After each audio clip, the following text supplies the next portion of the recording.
Okay, this is regarding um, John Calvin's exposition of the Isaiah 6, which is very, very transformative, because that touches with the statement is, unless we see who God is in His glory, we will never know the depravity, the brokenness of who we are.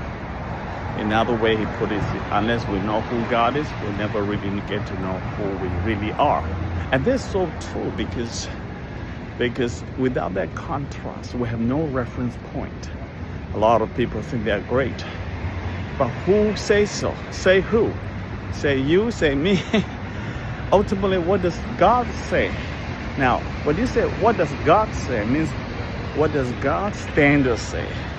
But if we don't have a glimpse of impression of who God is and what is holiness and glory is like, we are just so very, very lost, and we tend to justify ourselves, you know.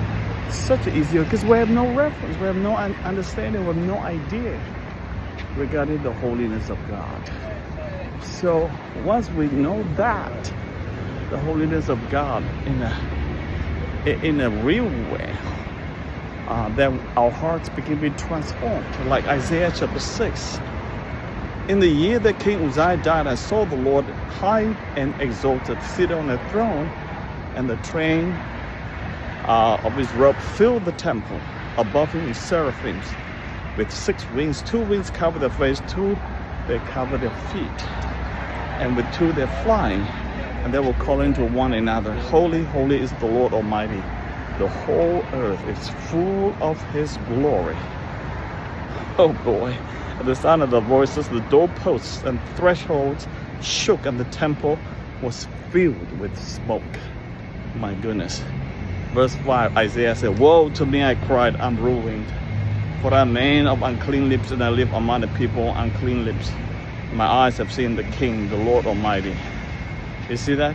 He began to realize his ruin after he's seen the glory of the Lord. And not only there are few things, couple of things happening here.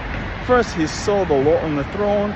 Second, he saw the seraphims are flying with 6 wings, and they're all calling to one another, Holy, holy, holy is the Lord Almighty. The whole earth is full of His glory. Hallelujah. And guess what the third thing is? As they say, the whole earth is full of God's glory. The doorposts and thresholds shook, and the temple was